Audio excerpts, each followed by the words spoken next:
we're happy that you're here and that we have this forum through the NFA to bring people together. So thank you, Sandy, for coming up with this idea.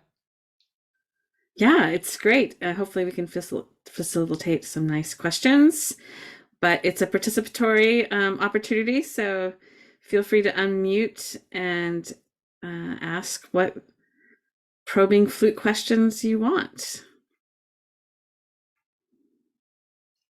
This is really just a place to have a conversation among flute friends. So share ideas, share recipes, so to speak, flute recipes.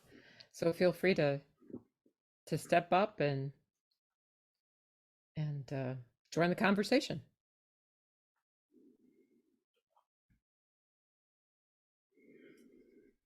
So Sandy was telling me she was judging Washington State solo and ensemble competition yesterday, right?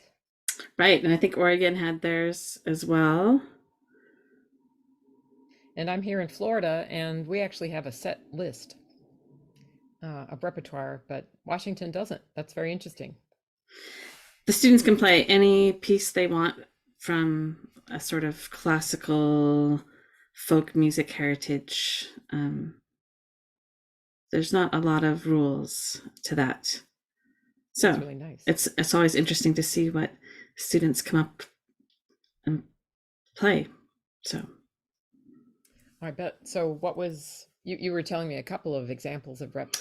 Yeah, the winning piece was the Nielsen Concerto, and next was Valerie Coleman Wish, and I can't think of the third piece, but all three students played from memory and did a fantastic job. It'd be nice to know if the people who are logged in are teachers or performers, both, or if they're in certain ensembles, so we can help tailor the information and ideas that we have. Oh, it looks like Rebecca has a question.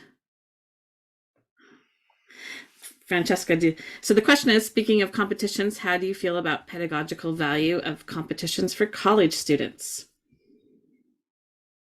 Francesca, what do you think?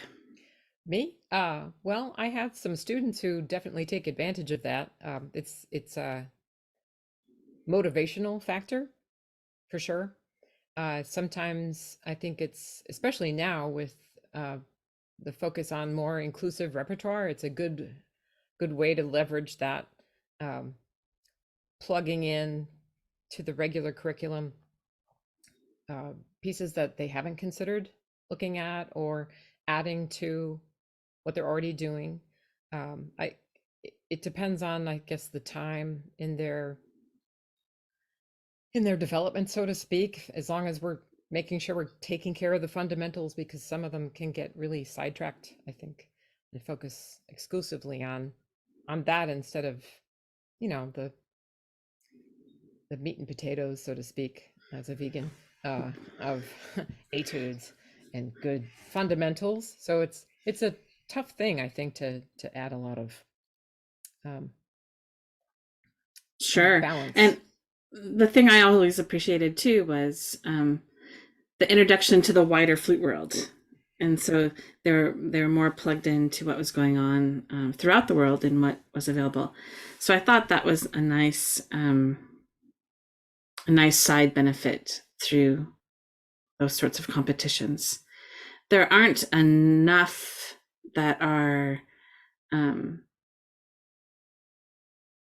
wish there were more local type options, more just in the state, rather than just the big intense ones to prepare for. That was my only wish as a university teacher.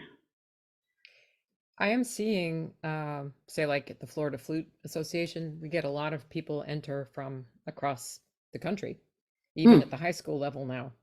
So it's something that's starting to happen. And that I noticed in some of my high school students is definitely a problem of, just making sure it's not just one competition after another, and then no more competitions, I'm on lesson hiatus. Instead of, no, this is the time we really need to do the fundamentals and dig in.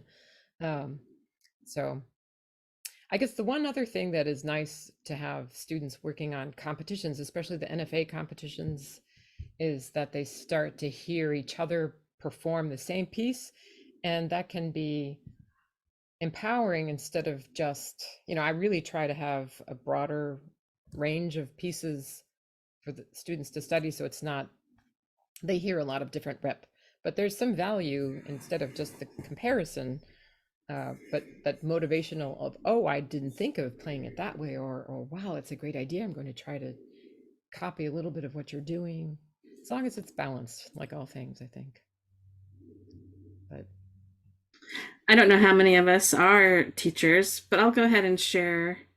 Oh, I guess I can't. Hannah, can you let me screen share? Yeah, sorry. Um, I think you should be able to now.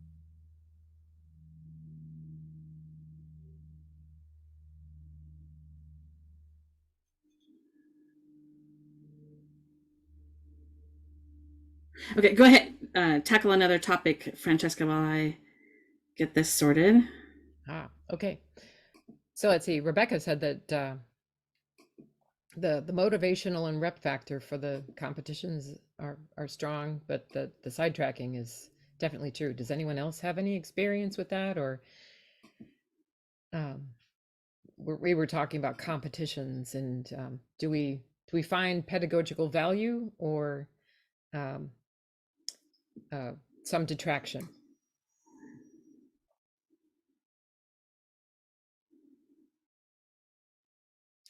Or does anyone have any other questions?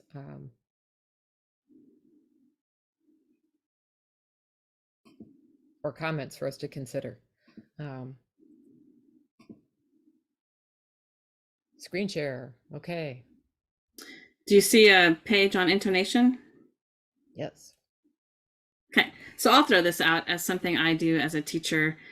In the course of a week, I might see 60 different students, ages 7 to 70.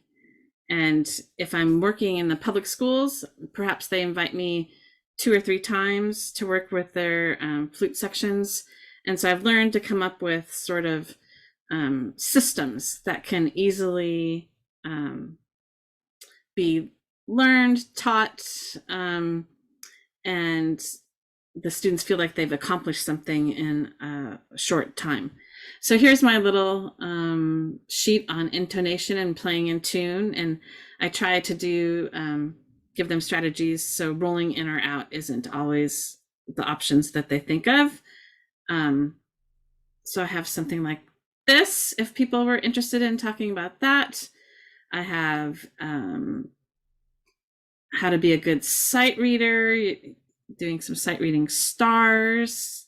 I don't know if the poster changed. Yeah. We can talk about my favorite tuner, tonal energy, which is a tuner, metronome, decibel meter. We can talk about my favorite blog, Bulletproof Musician. We can talk about repertoire. I just recorded this great piece that no one really knows about, but it's like Hindemith-like without being so hard. My new favorite etudes. So feel free to, I'm going to stop the share right now, but feel free to unmute and tell us what you'd like to speak more about, or ask us questions that you're interested in.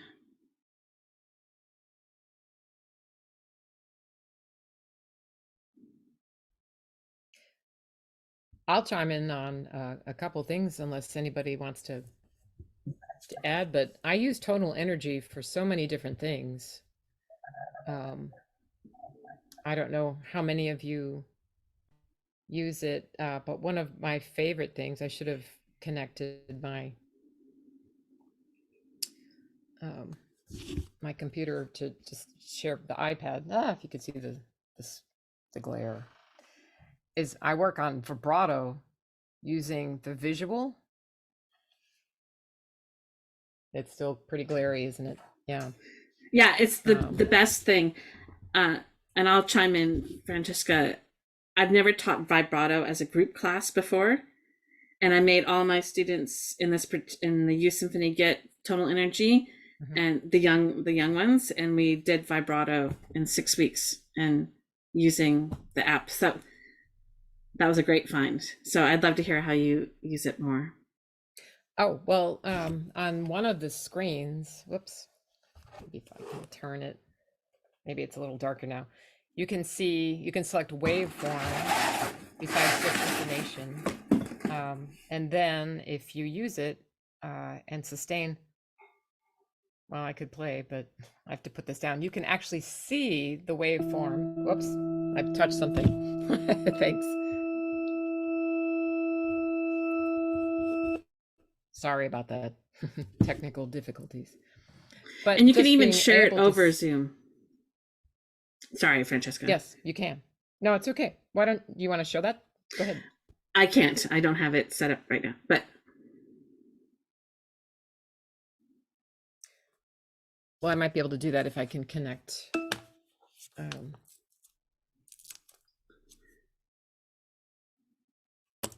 If I have the ability to share.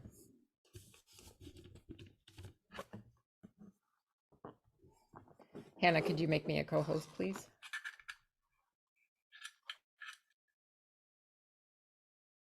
Yes.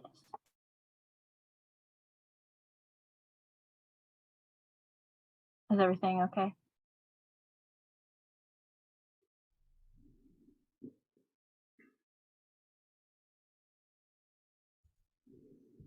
Okay, well, Francesca works her magic there.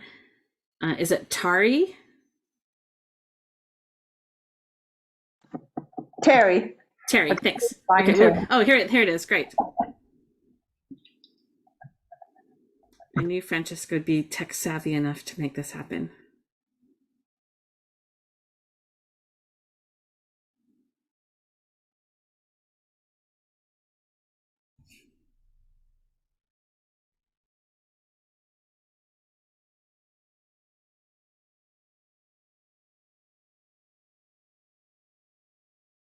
And Francesca, you're muted. I don't know. Good. So, thank you. Thank you so much. So this is tonal energy and the waveform screen. So besides getting the friendly intonation faces,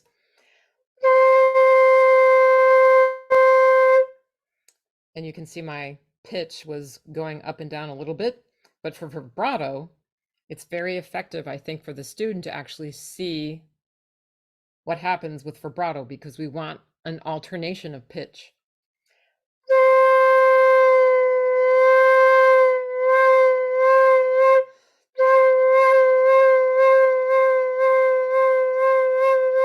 And then you can get the rate.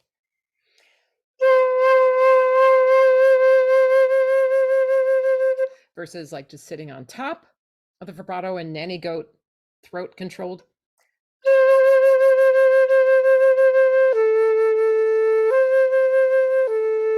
Or when students tend to play one note at a time and switch vibrato, no vibrato, vibrato, no vibrato. But for me, just getting the slow pulses.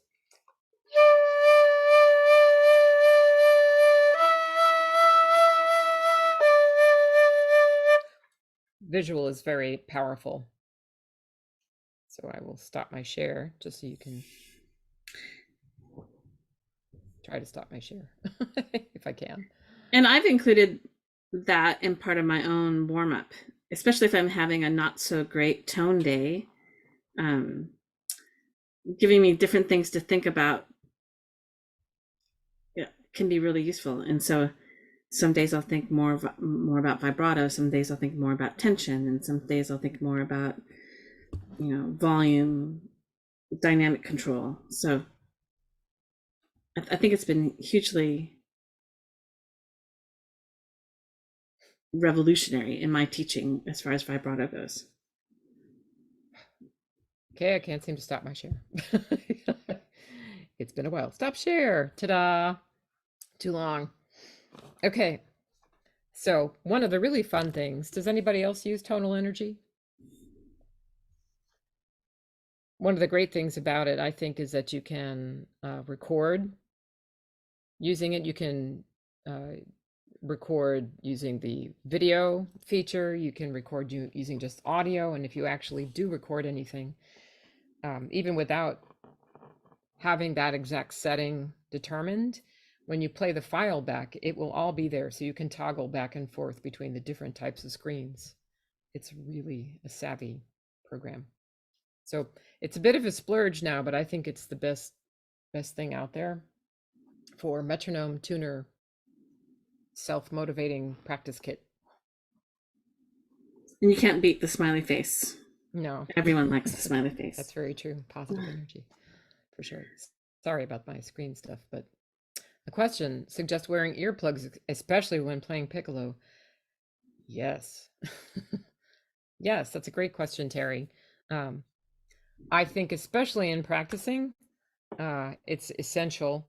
And we just at USF had a session with the Florida Orchestra piccoloist, Sandra Davies, who said that it's just imperative to preserve your hearing, and to learn how to play with that and to tolerate the sound factors, it not being quite the same. And I think that using even foam ones to start off with, or I use let's see, I can't, vibes. I think they actually kind of block out some of the different upper partials, so I can still hear the sound in the orchestra when I'm playing in an ensemble. But what do you think, Sandy? I had custom earplugs made for musicians. So I'll tend to wear the right ear only, especially when playing piccolo. I know a lot of friends of mine use some erasers, noise canceling earplugs. They enjoy those. I make all of my students wear earplugs for, pep band, marching band, piccolo. And I'm really trying to make it so it's not such a, like, everyone does it. Just I have hearing loss in my right ear due to an orchestral concert with crash cymbals over and over and over and over again. So I'm really sensitive to, no one wants to be 30, 40 years old with hearing loss. So highly recommend it. Yeah. Yes, and if you have students in marching band or even in ensembles, it's just incredibly loud in many spaces. I've dropped what I use in the chat. They're pretty reasonable. There are others. I think if you can get the custom made ones, they're definitely worth every penny.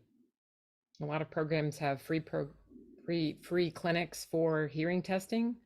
I think that a lot of our students listen to music very loudly. So it's one thing to think about. I know that I have hearing loss in my right ear from piccolo. Yeah. And luckily, at least in this area, getting the custom made ones is more like all the band directors in the various districts near us, that's included as part of their medical care. And so that's great that people are able to get those.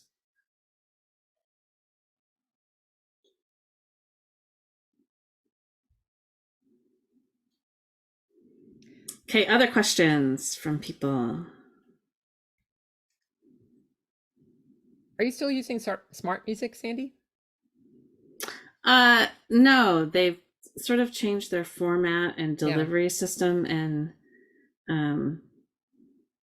so no, that's disappointing because I did like it. What substitutes is the YouTube has the slow down feature, and so you can go to any the pianist accompanist sites and slow down the piano accompaniment, so students can play along with that and practice before they meet their live accompanist. And so that change of tempo. You can even customize it. I think YouTube offers 100%, 75%, 50% easily. You can easily see that feature. But then when you go into the custom, you can say, oh, I only want to slow it down, a little bit. So you can choose 95%. So that's been a great replacement for some of the smart music features. That's what we've been doing. I just dropped one example in the chat in case someone didn't see any they liked. There are a ton of them out there, but this was just one. Color is the piano. They have different. What I like especially is that you can see the hands, so there's some visual cue, so you know when to start. But the custom feature is a real help.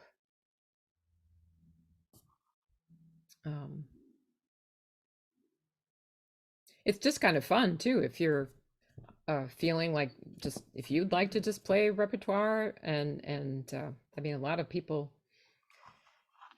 are either isolated or don't have the ability to connect with a pianist, and this is a great way to just play things for fun and collaborate a little bit, and it's kind of neat to do that.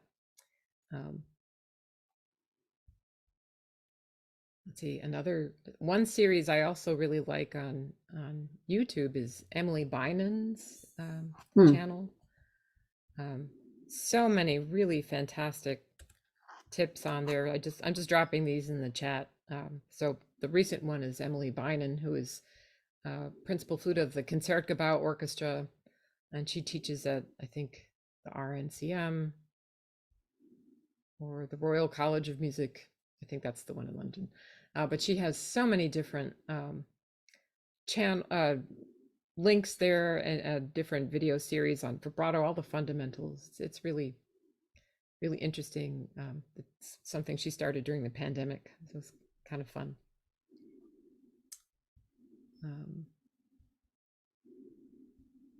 And you mentioned Noah Kageyama's site, right? Right. I've done so certainly his blog, where you can just poke around and follow all the links. He writes in a way that's humorous, and you get a lot of information without having to spend a lot of time reading. But I also took one of his classes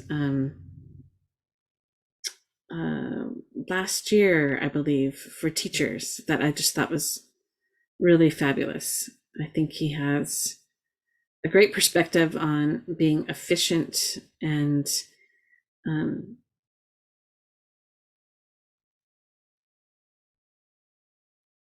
that's the one. That performance psych. Yeah, that's the one I took. It was a live course, and super fun. Research based on how to practice. Here are things that we know that actually work. How to develop a pre-performance routine that will help you play better from the very first note. Just like how, and he uses like basketball free throw shooters or putters, or Olympic athletes, how they perform well under pressure, and then applying that to us as musicians. He's fascinating. He really is. And all of his courses are terrific, and his blog is rich. You can sort by topic. You can send students to look at different topics, or certainly plow through things yourself for more resources.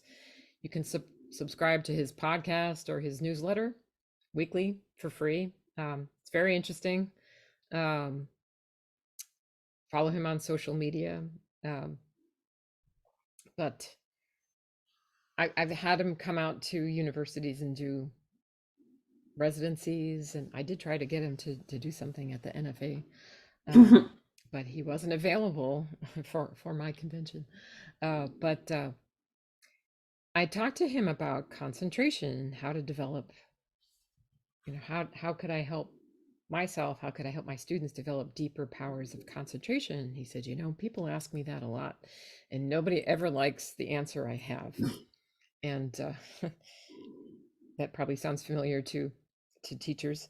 But he said it's kind of surprising, but the best thing that we can do is to actually meditate. He said nobody really follows up on my advice, but that's a real winner. So I think now more than ever, it's essential. I know students everywhere are struggling. Students everywhere of all ages, even the eternal students in this room, right? So he's just a great guy and a violinist. So let's see. You mentioned etudes too, the Nutcracker etudes, and those were fun, right? Yeah, these are a new set of etudes to me. I think a teacher can use any music and make it a teachable moment. And what's special about these is not only do they have the tunes from the Nutcracker or Carmen, or she has a new one coming out, Peter and the Wolf, I believe. But she has the stories about what's going on. Let's say it's the opera. What's going on in the opera? Act 1. What is this piece about? It's the prelude. And then what's the scene? And then she gives information to the flutist on, well, when you play this, be careful about this and try to do this. And here's a fingering hint for that. And so I think they're tuneful, and students of all ages have seemed to really like them. So I'm going to continue using them and mixing them up with the other etudes that I've used in the past. But you can go to her website, which is just her name, Sandy Kip Isles. I don't know actually how to pronounce her last name, sorry. And she has preview samples of the music. She doesn't have any preview, I don't believe, of the text that she shares. But I think that's really important, putting the music into context.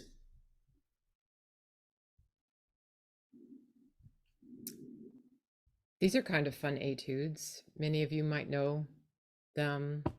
The 3 Virtuoso Flamenco Studies, just kind of fun to explore. I just pulled up this website. I don't mean to highlight one seller more than the other, but here's an example of, it's like a quoting of the Bach, right? Is it the grosse fugue? No. It's just kind of fun in sort of a flamenco style. So etudes are always something kind of interesting.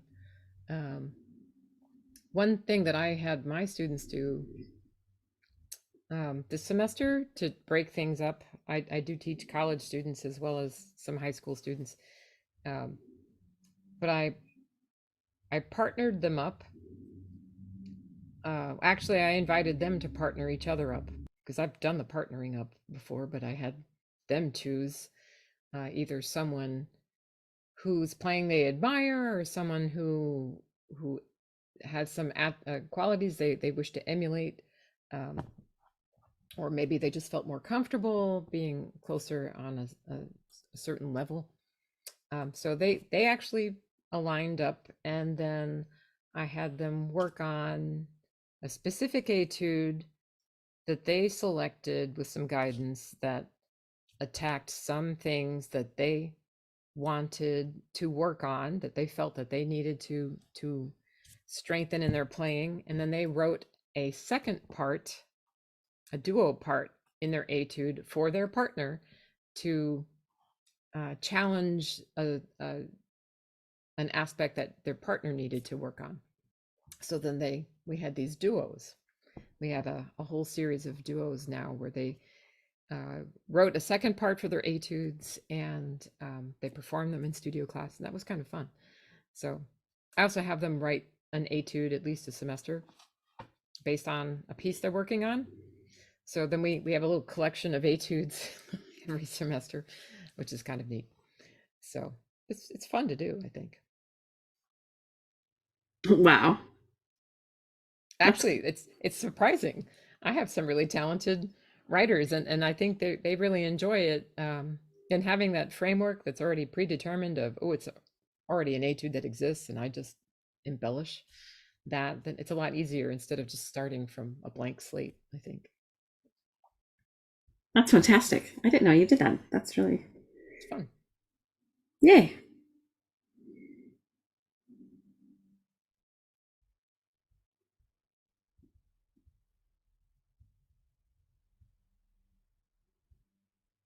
I can show you all. Let's see.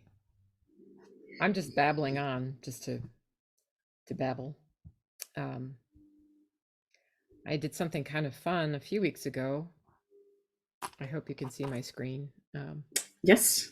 Thank you. One of a former student of mine has just completed her doctorate, and her topic was creating this Bansuri to Burm research. So she went to India and studied with different master teachers, was very taken with the concept of learning through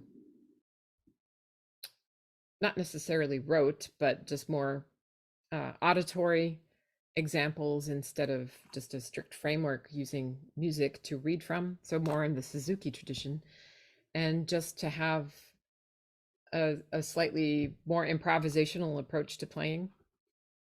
So she has this resource. It's Bansuri to Burm that is published with some introductory videos. This is Allison Asana. And she has an ebook. It's available for free, which you can download and just do some of these exercises, some of these applications yourself or walk through with your students.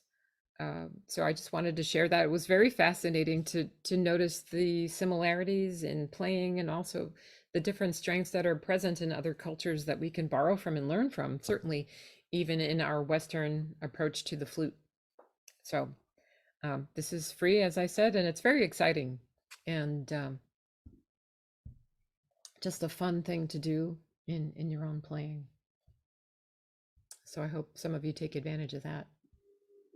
Thanks for sharing that, Francesca. Sure. It's just, I just love learning and getting more ideas.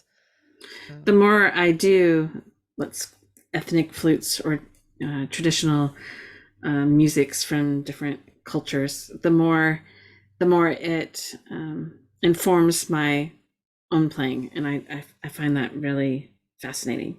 So always fun to learn anyone. So you play the Irish flute, right? Yes. Can you tell us a little bit about that? Oh, well, I seem to reinvent myself every 10 years or so. And so the first reinvention was adding the traverso to my playing, and I went to a Baroque boot camp and got lots of great ideas on playing Baroque music and learning to play the traverso. So that was step one. Next reinvention was the Irish flute, and I went to Ireland for a month and studied both private lessons as well as group classes, and then just existing in the culture and attending sessions and seeing what it's about. And it got put on hold for a little bit, but the last few years I've been back, and there's a session in town so it's my fun thing to do. It's absolutely playing music with people who are only doing it for the fun of it and like the camaraderie that happens. That's really great. My flute, if you decide you want to get into Irish flute playing, we have a local person that was making them at the time, and he's moved on to making glass flutes. So I ordered this and had it custom made for my hand. I have small hands and a nerve disorder.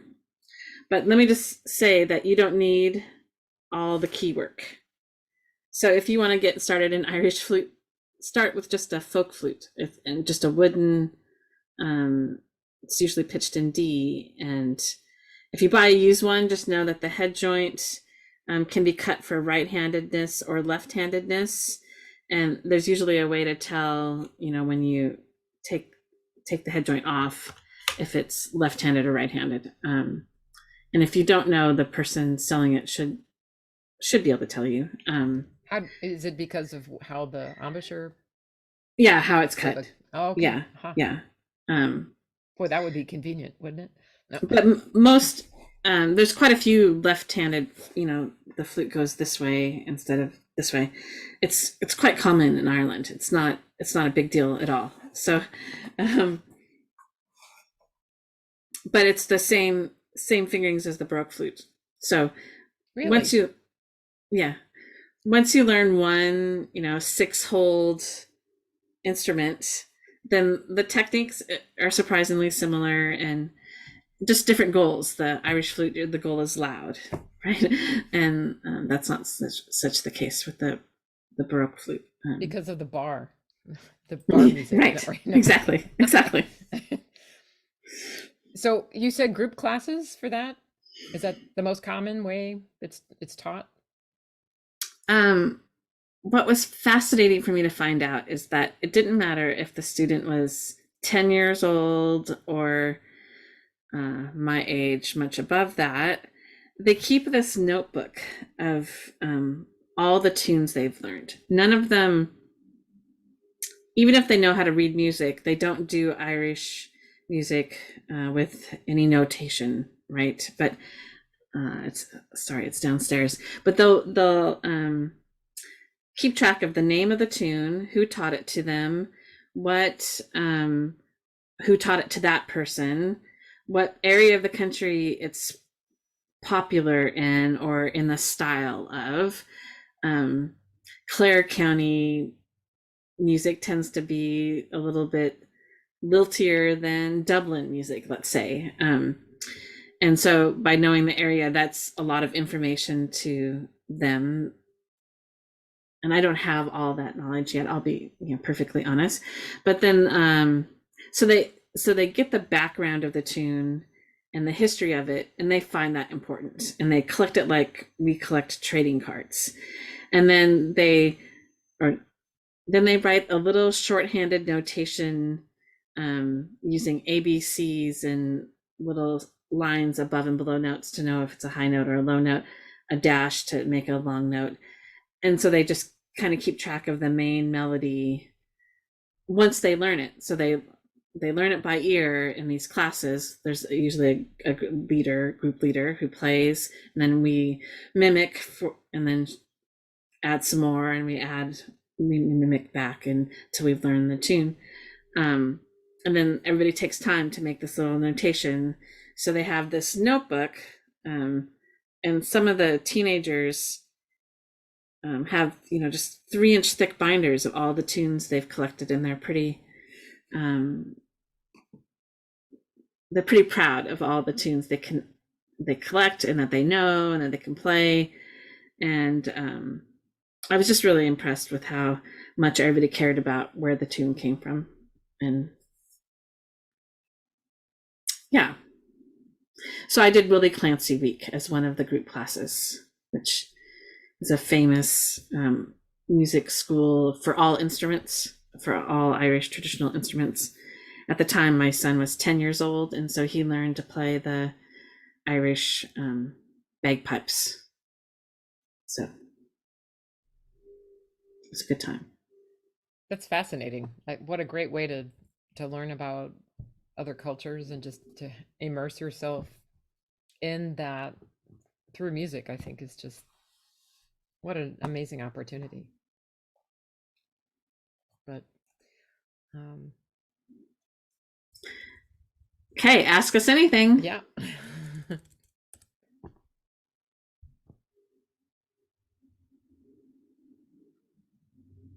Burning piccolo questions, or not burning the piccolo, but uh, unless you feel like it. No. Um,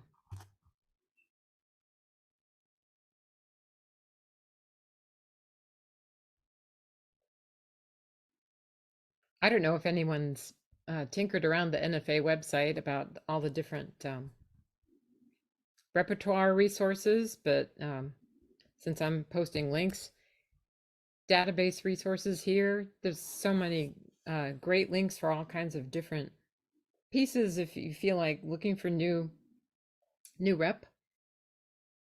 Lots of great opportunities here. I have my students play a combination of traditional pieces, but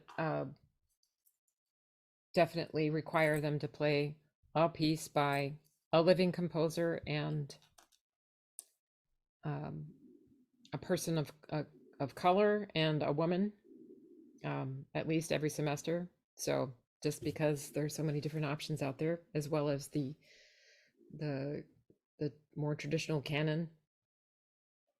So another way of getting some of those Bach etudes in them, just to get more of the phrasing structures in there.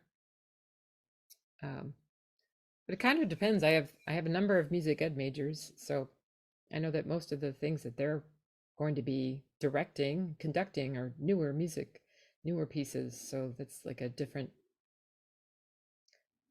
wheelhouse as far as all the different complex rhythms and some of the pieces that they're playing, and the top ensembles are just really far afield from um, I hate to say it, an 8-bar phrase, which is really something.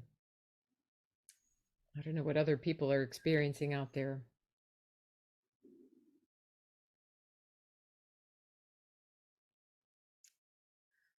So do we have any other teachers here, or performers, or combinations, or anybody have any questions at all about anything? Anybody find anything really interesting they'd like to share with the group?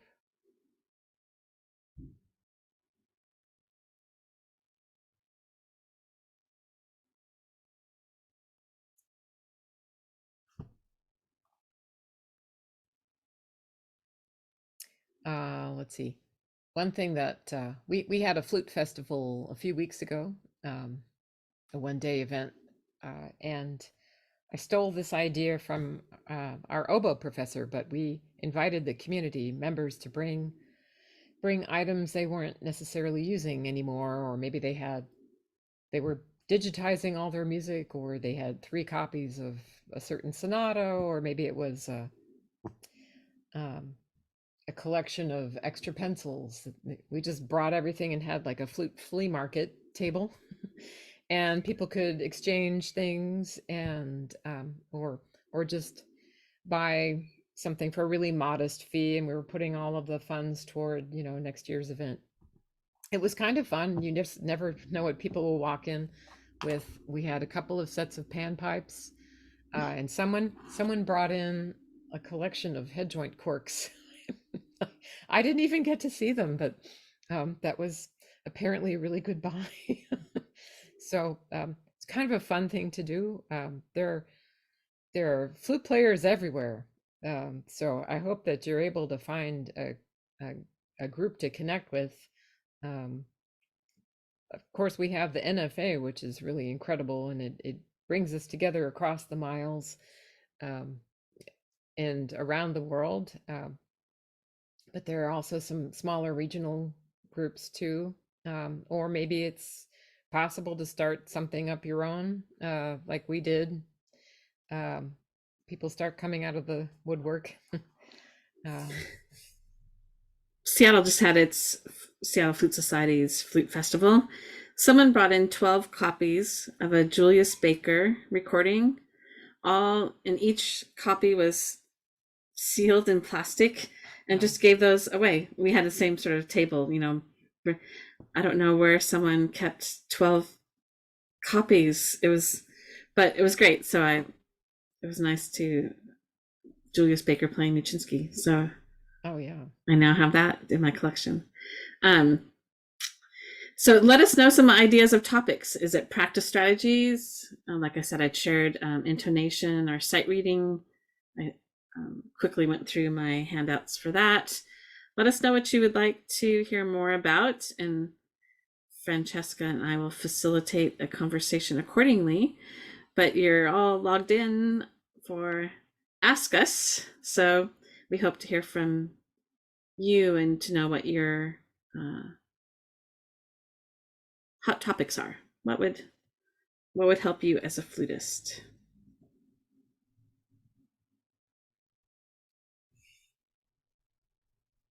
This is just a chance for conversation, really, too.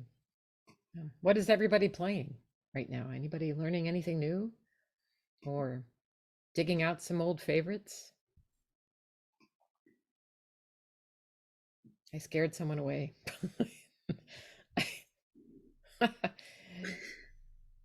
Starting a new duo program with, oh, awesome. Great. Lots of terrific repertoire. Yes. Duo program with clarinet. Do you have your pieces picked out, Rebecca? We do. Ah, any I hints? could try talking. We'll see if it works. Okay. Can you hear me okay? Yes. I have this great like office setup, but the internet is up here, so it kind of messes with my world. But if it works, I can tell you the program. I think everything froze.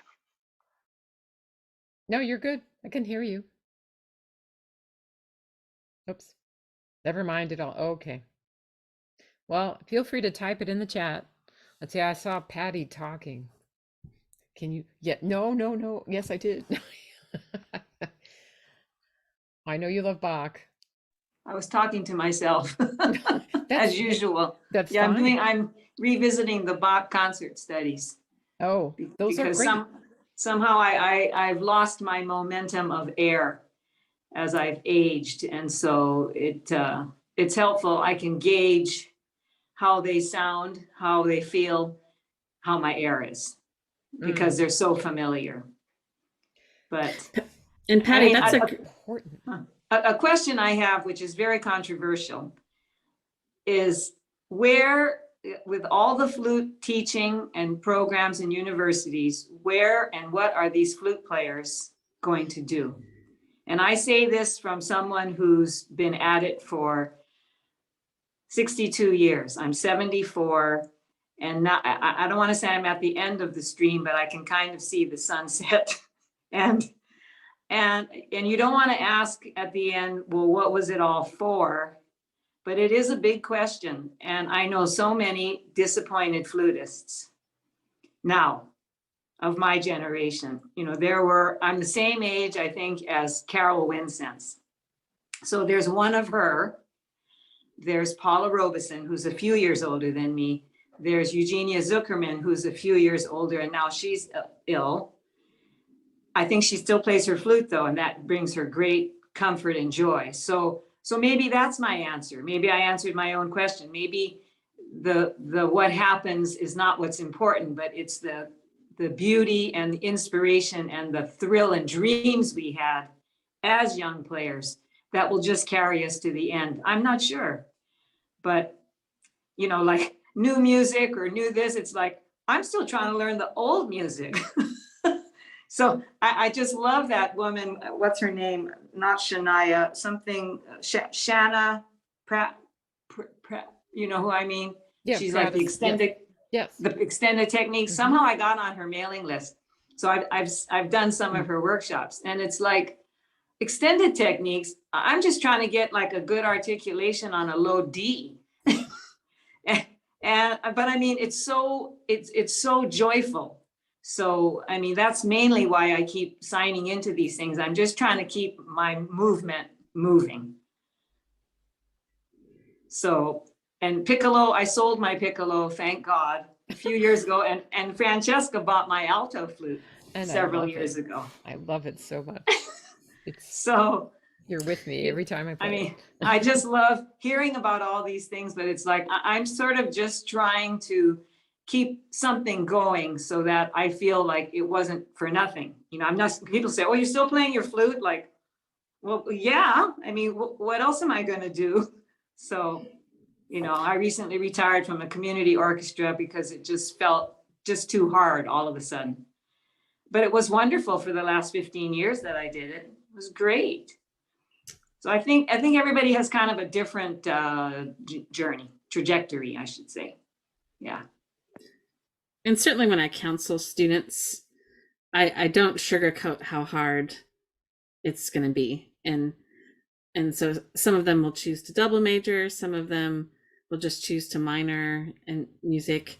I always say that you'll be creating your own career afterwards. You can't expect to fall into a full-time job. You'll have to create a portfolio of what you're going to do. And so I'm more comfortable sending students off to, continue their musical training with that idea, and that the idea that get the music education, for your own benefit, and then you can use it however you want. My own kids got dual majors, both in music and something else, and how they use music is very different for each of them. So, but they both have piano that they can fall back on and play, on their own whenever they're interested. And just that personal satisfaction they get is enough for them right now.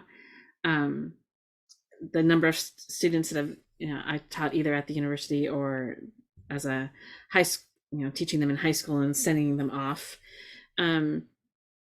Some of them already know that they don't want to be flute teachers. And so then I'm like, well, then it's super important that if you go off to this degree, that you're deciding what you do want to do. Is it arts administration? Is it arts and technology? Is it, and so just making sure that they have a plan before they enter academia world of fluting, I think is good. I think universities are doing a much better job of giving a wider breadth of topics to study.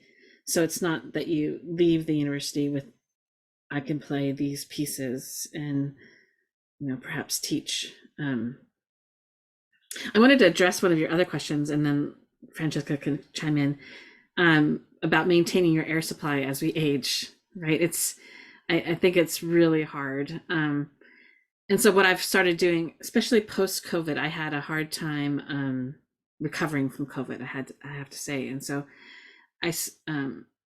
once I finally felt like I was healthy enough, I would, we have a staircase in our house. And so I would march up and down 2 stairs and back down and play scales or long tones. And it was amazing, just that little tiny bit of extra effort. And all of a sudden, within a week or two, I thought my breath control was back, and it had been gone for 6 months at that point. So I'm recommending that to lots of people to try, as long as, you're safely balanced and, you can, I don't want anyone to injure themselves, but some people have recommended I do it on a treadmill, but I wasn't comfortable with that idea of taking my flute, to the local club and playing long notes. So I did it just with stairs around my house, and I thought it was really helpful. So Francesca, your thoughts on? Well, gee, so much. That's very interesting, Sandy. I know that when I got COVID after band camp, made it all the way to there. Yeah, I did lots of long tones in a way that I never had before, just no vibrato, just to really monitor what I was doing with the airstream, and just really focusing on doing that a lot. So, and exercising, I know that I just can't get away from doing that. And I think just being very conscious of what I'm doing with my body and how I'm thinking of breathing in a more 360 kind of way instead of just the other way, and really just being very physically involved in playing. um but one of my favorite things is constructive rest, um which is an Alexander technique concept of lying down on the floor with your head slightly supported so that, like a decent book size, so that your neck is balanced and everything's in alignment, and that your knees are up, um, bent, so that your feet are flat on the floor. So basically, you're in an easy position, but just to stay that way for a good 10 minutes to kind of reorient your body, um, and to invite being as open instead of accumulating all of the stress of life before we go to play. Um, and then um, play from that point. Let's see, and Sandy's got her roller here, right? Yeah, you started talking about constructive rest, and I wanted to say I do my constructive rest on a foam roller. Yeah. It's 3 feet long, and it also does the great added benefit of opening up your shoulders, so you're wide across shoulder to shoulder, which a lot of us are hunched over from looking at our phones or computers or driving, or so I do this, and that stretching of the thoracic outlet area, neck, and shoulders, also helps my breathing. And I think I get the same benefit from the Alexander technique concept of constructive rest, plus the added benefit of the stretching. And there's various other exercises I do on this, but I just wanted to share it because I will be teaching a student and I can see that they're getting tense about something and they're not making progress. So we stop and we take a foam roller break, and we do that for all of 2 minutes, and then they pop back up and they sound fantastic, and then they're ready to proceed. So it's kind of like I have very few things I call like magic fairy dust, but that's one of them that I think has made a huge foundational difference to breathing, relaxation, and posture in general. So, but those are definite concerns. I mean, as far as we all get older, we're all getting older. thankfully. Exactly, yes. Things become more difficult. Yep, for sure. But as far as how many can we possibly turn out into the world, those are very real questions. And maybe it is a bit of a cop-out, but I focus every time I'm with a student on using this as an opportunity to help them connect with themselves, that the flute just happens to be in their hands. And I know that's a definite responsibility to have them as a music major in college. But I do feel that a lot of times people are different majors, and then they wind up doing something completely different. And I think that's a beautiful thing. And I as long as they understand that it's very, very challenging, and it's portfolio careers for sure are the way of any field now, and any way to be truly happy. I just think that it's essential that if there's that love of music, that there is that kind of space in someone's life for that. And I suppose it's easy for me to say because I have the opportunity to teach students. I was really impressed that one of my sons attended a school with a very small music program, and they didn't have a music therapy degree, but they went and researched what sort of activities music therapy does, and they created a music therapy club. And their school was surrounded by hospitals, and so they used their skills, musical skills, to, actually make the world a better place. It was just beautiful to see. And, you don't need a particular degree to do that sort of thing, but you do need your love of music. And we need people that are trained, to help all of us out. And, just have things to wish for, emulate, how to lead, to create, to organize. And anyone with the love of music can do that. So I think that's just something too. Terry had a question about what level of flutes you expect incoming college freshmen to have.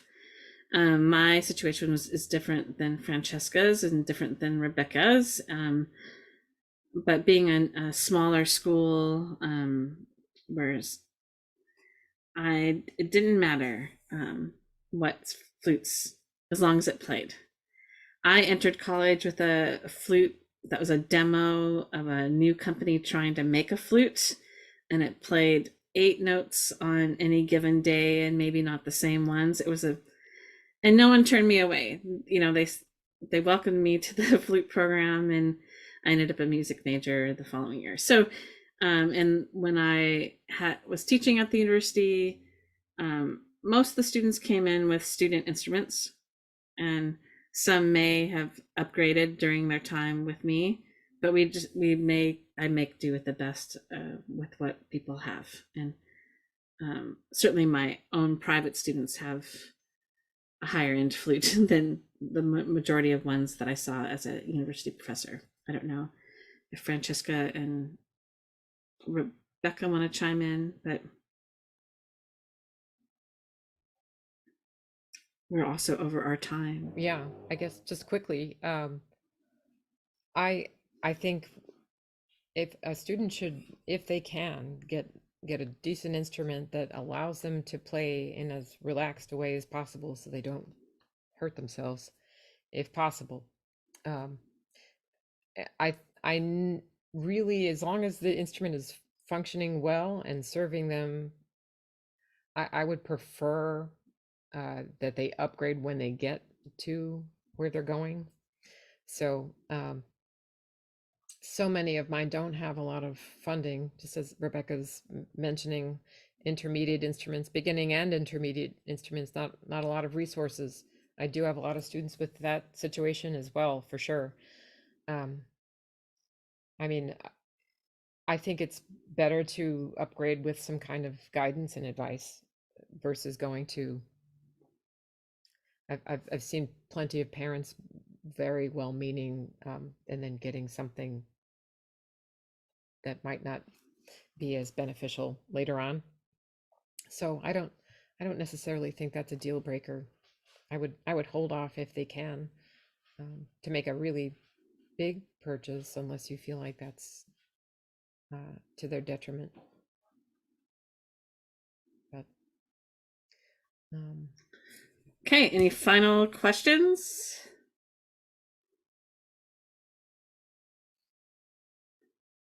really appreciate you all joining us. I don't know. I hope it's been fun. Thank you Functioning so much. instruments. Oh, Thanks, thank you Patty. for joining us. Yes.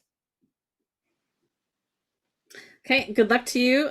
Francesca and I are playing at NFA this summer, so make sure if you are attending the convention, you come say hi to us. Yes, please do. Oh, wait. She's back. She must have gotten bumped off. Yes, Yes, feel free to reach out if you have any questions. Or Terry, you left right when we were answering your question. So, oh dear.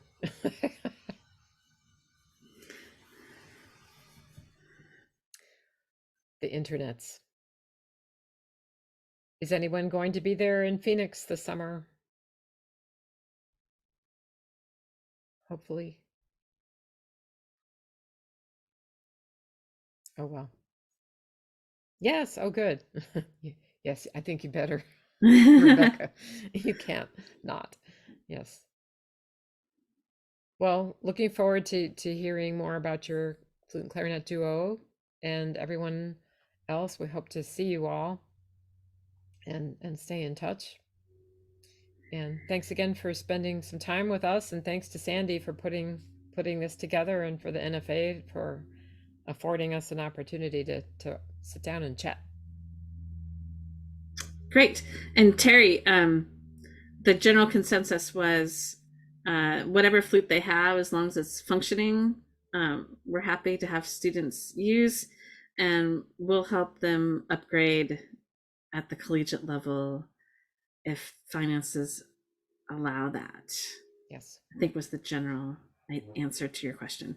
Yeah, I think you may have missed it. Okay, well, thank you, everybody. Have a great Sunday, and I will look forward to seeing you at another NFA event. Sounds great. Take care. Bye-bye.